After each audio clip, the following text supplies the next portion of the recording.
இரவு என்னத்தா இரவு பகல் தாத்தா அவன் ஞாபகம் வந்துச்சு. இந்த ஒரு முழு இரவை, ஒரு முழு கருமையான நிலையை எப்பொழுது நாம் பார்க்கலாம்?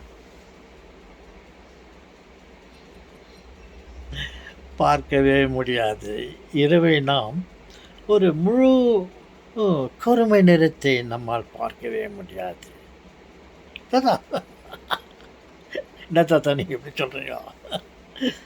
ராத்திரியில் பார்க்கலாமே தாத்தா இரவு.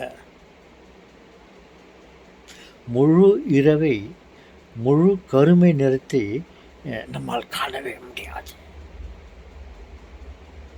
ஏனென்றால் மேலே நட்சத்திரங்கள் இருக்கிறது, நிலா இருக்கிறது, மற்ற கிரகங்கள் இருக்கிறது.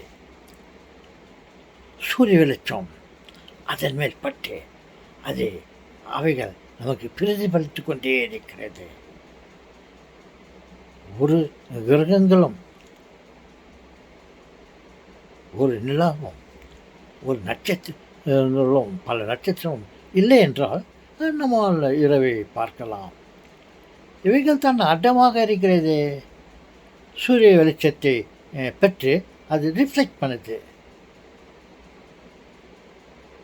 அது வெளிச்சம் தொடர்ந்து நமக்கு எடுத்துக்கொண்டே இருக்கிறது. பார்ப்பதற்கு ஏதோ ஒரு கருமை நிறமாக காணலாம். இன்னும் அப்படி பார்த்தா அந்த நட்சத்திரங்கள் இருக்கிறது, அப்படி பார்த்தா அந்த நிலா இருக்கிறது, அப்படி பார்த்தா அந்த சின்னதாக நீங்கள் சொன்னீங்களே அந்த செவ்வாய் கிரகம் காணப்படுகிறது. இவைகளெல்லாம் சூரியனிடம் ஒளியை பெற்று அது நமக்கு பிரதிபலித்து விடுகிறது. அப்படி இருக்கும்போது நம்மால் எப்படி இருளை நாம் காண முடியும்? ஒரு கருமை நிறத்தை காண முடியும்? காண்பதற்கு வாய்ப்பு இல்லை தாத்தா. ஒரு முழுமையான இரவை கருமை நிறத்தை நம்மால் பார்க்க முடியாதா தாத்தா? முடியும். தாத்தாவின்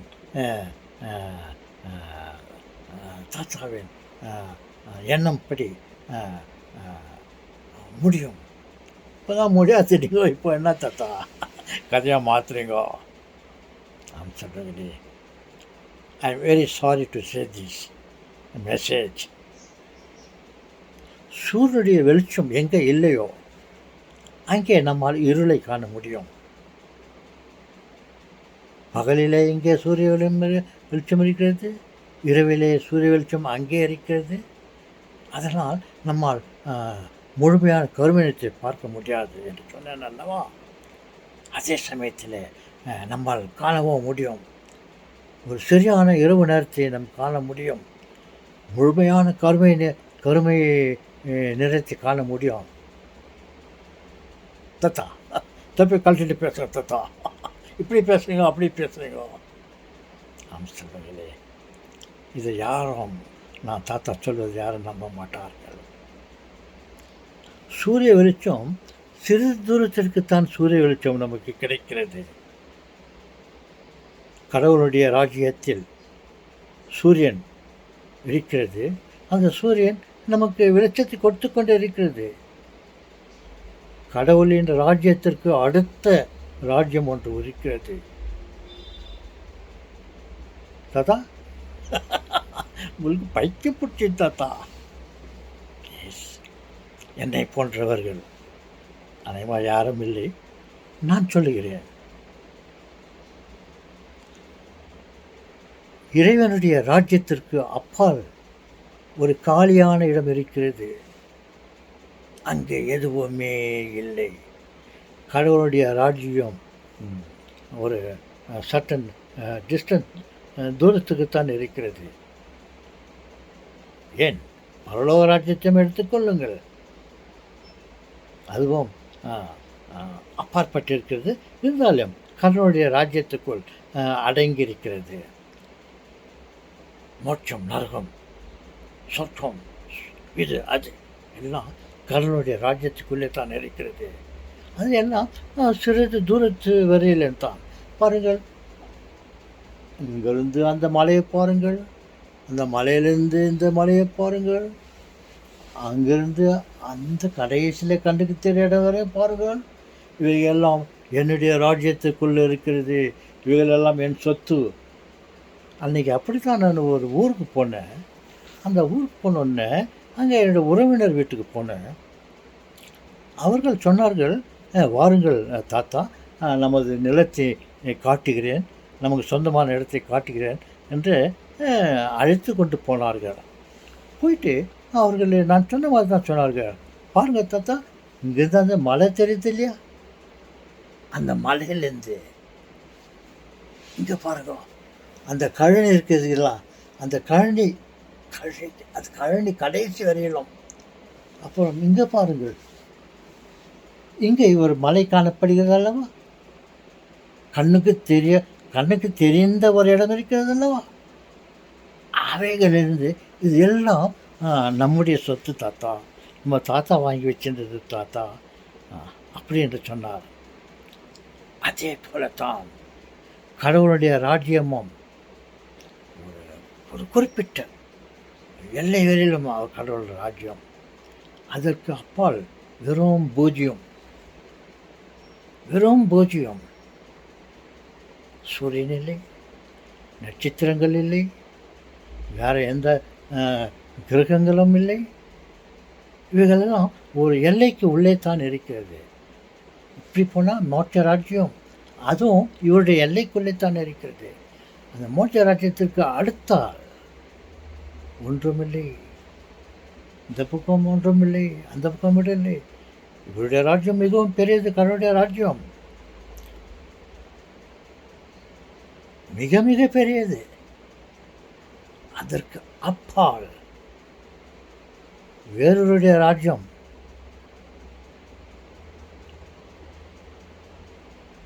அங்கே காலியாக இருக்கிறது.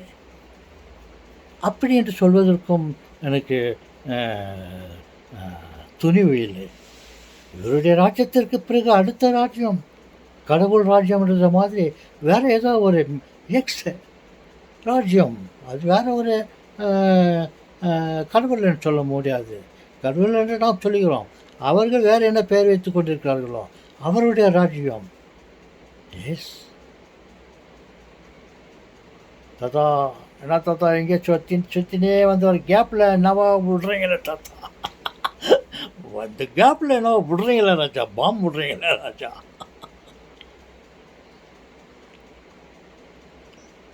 எனக்கு தெரிந்த உண்மை ஏன் சொல்லுங்களே, எனக்கு தெரிந்த உண்மை, கடவுளுடைய ராஜ்யம் ஒரு எல்லை வெளியில் தான் இருக்கிறது. அந்த எல்லை மிகவும் பெரிய எல்லை. மோட்சராஜ்யம், சத்தம், வானம், பூமி எல்லாம் எல்லாம் அவ்வளோ பெருசு இருக்குது இல்லையா, அவ்வளோ பெருசும் கடவுளுடைய ராஜ்யம். அதுக்கு அடுத்து எம்டி பிளேஸ் இருக்கிறது.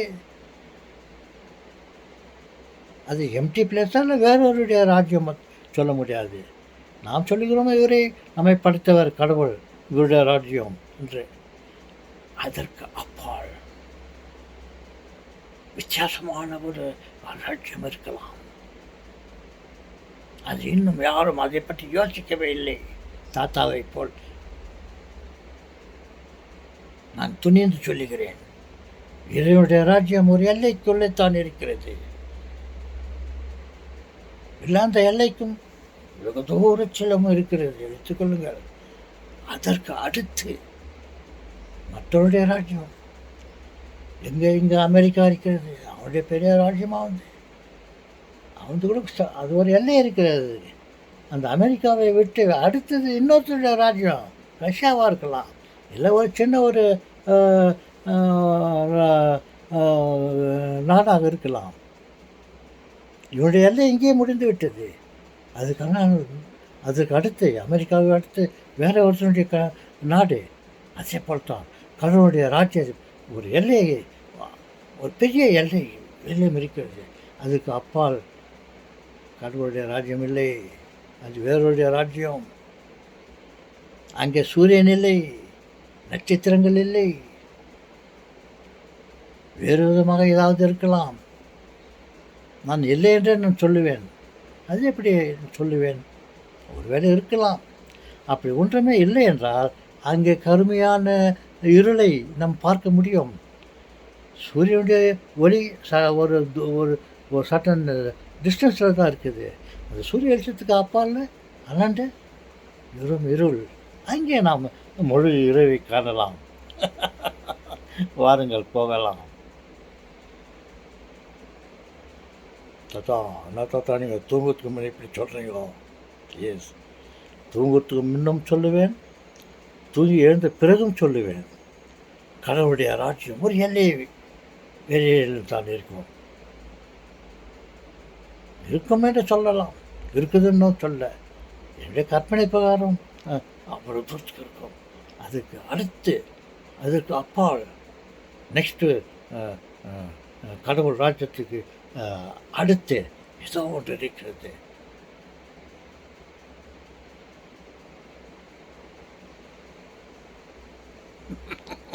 குட் நைட் தாத்தா. குட் நைட்டுமா. மீண்டும் சந்திப்போம். இவைகள் எல்லாம் என்னுடைய கற்பனைகள். அங்கே இவைகள் எல்லாம் என் கற்பனைகள் என்று சொல்லிவிட்டால் நான் தப்பித்து கொள்ளுவேன். ஆனால் அந்த கற்பனையில் உண்மை இருக்கும். உண்மை இருக்கிறது. ஏற்றுக்கொள்வோர் ஏற்றுக்கொள்ளட்டும், என்னை சுற்றுவோர் சுற்றி கொள்ளட்டும். என்னடா என்னடா இவ்வளோ வயசாக இருக்குது, உனக்கு புத்தி வரலையா? கடவுளுக்கு ஒரு எல்லை உண்டா? எதற்குமே ஒரு எல்லை இருக்கிறது. கடவுளுக்கு, என்னுடைய ராஜ்யத்துக்கும் ஒரு எல்லை இருக்கிறது. அந்த எல்லைக்கு உட்பட்டது தான் அத்தனை உயிரினங்களும், அத்தனை படைப்புகளும். அதற்கு அப்பால் வேறொரு ராஜ்யம். அங்கே கடவுள் அங்கே சொந்தம் கொண்டாடுவதற்கு அவருக்கு ஒன்றுமில்லை, அதிகாரம் இல்லை.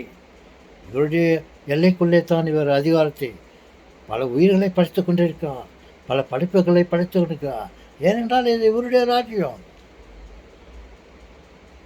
அதற்கு இவருடைய ராஜ்யத்துக்கு அடுத்தது எப்படி இருக்குமோ அது வித்தியாசமாக இருக்கும். நம்மால் கற்பனை பண்ணி கூட பார்க்க முடியாது. இவைகளெல்லாம் கடவுளுடைய ராஜ்யம். அதற்கு அடுத்து பூஜ்யம்.